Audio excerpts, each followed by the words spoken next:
Hello everybody, John here, and today onto the garage I thought I'd talk to you all a little bit about jargon, and Jag Jargon at that.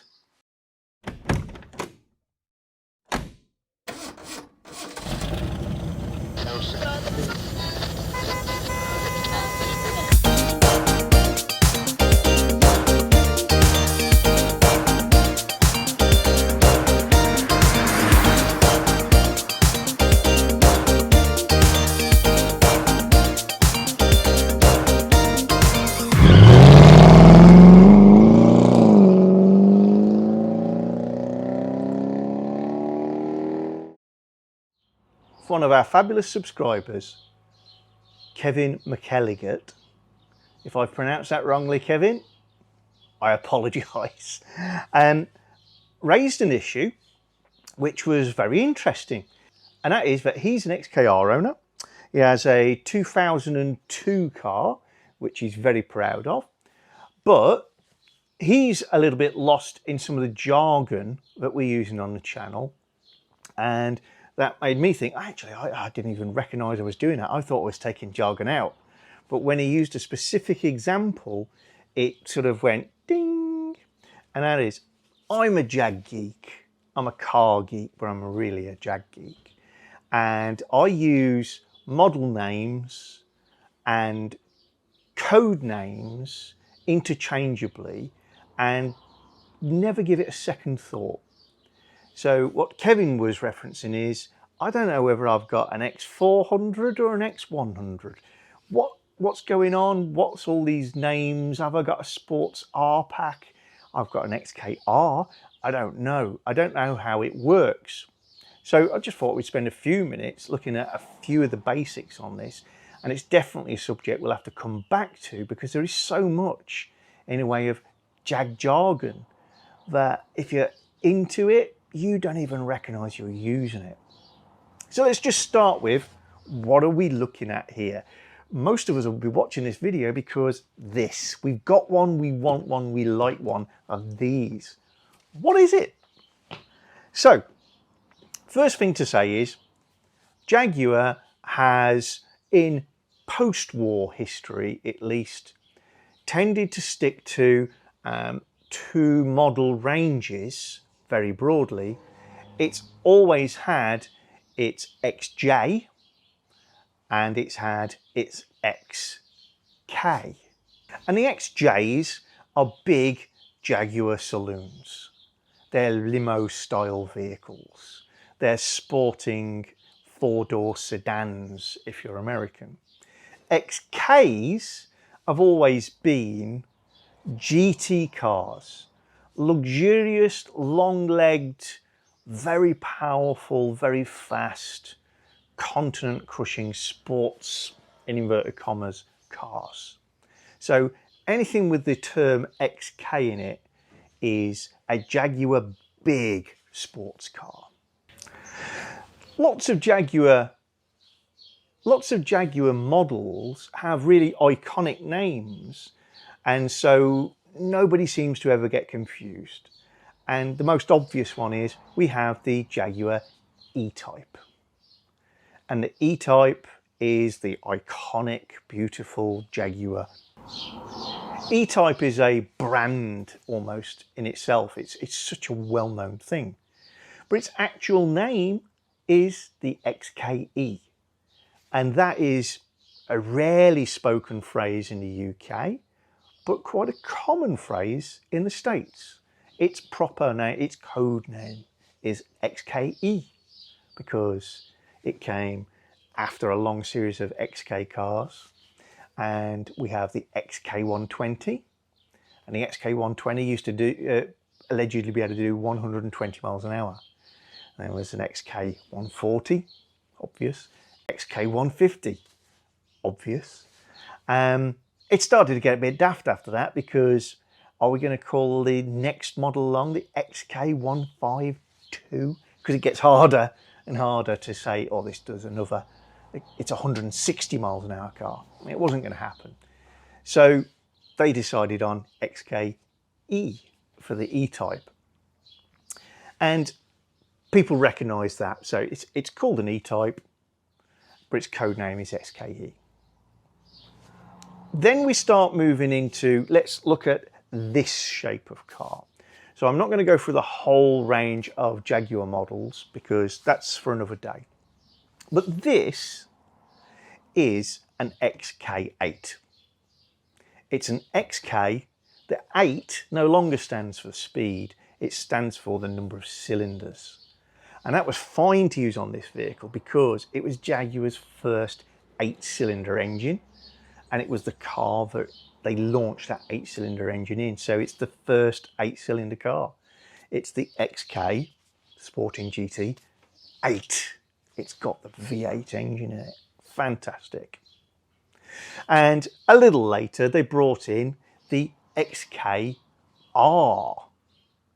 Now, R is something that Jaguar has used for many years to denote an existing model range to which they've added a supercharger. Now, there are lots of other features and developments that are part of being an R, but fundamentally, if it's called XKR, it's an XK8, but it's got a supercharger and a few other nice bells and whistles too. So that's where those names come about. And it's the same vehicle, but different tweaks and different levels. And the whole project, whether it be an XK8 or an XKR, is an X100. X100 is the internal code name, the project name for this vehicle. Runs from sort of 1996 in Purdy's case through to 2006.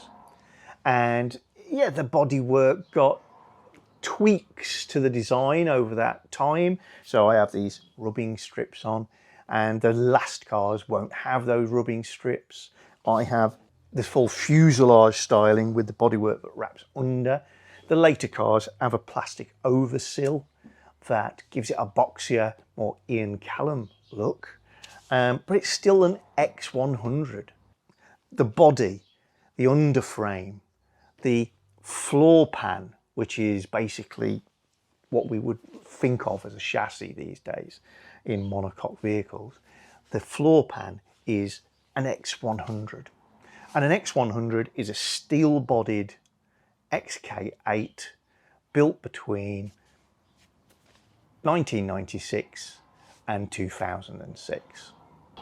And they can be XK8s and they can be XKRs. Later cars, after 2006, were not the same vehicle. Sure, they've got the same silhouette, but fundamentally they share practically nothing except the XK8 engine, the V8 Jaguar engine. And even that, in these vehicles, the X100s, that grew from a 4-litre up till 4.2 with tweaks and mods along the way.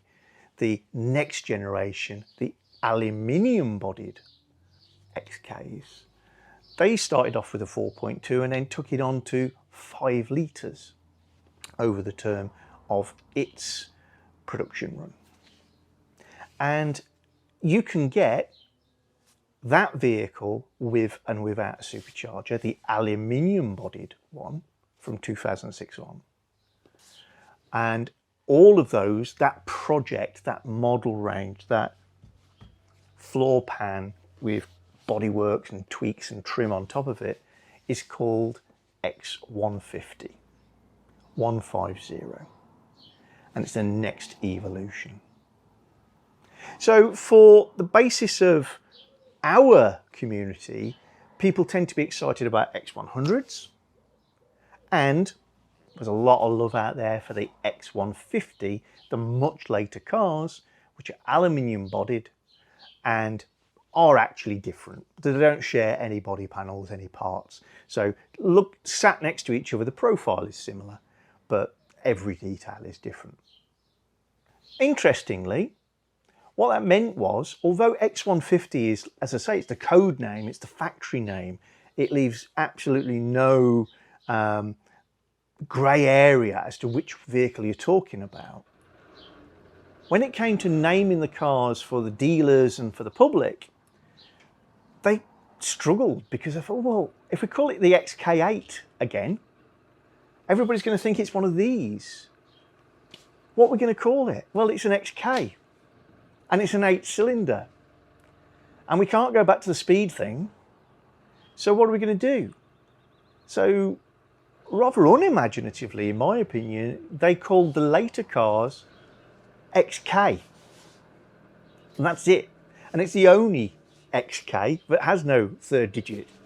So aluminium XK8s would be called XKs.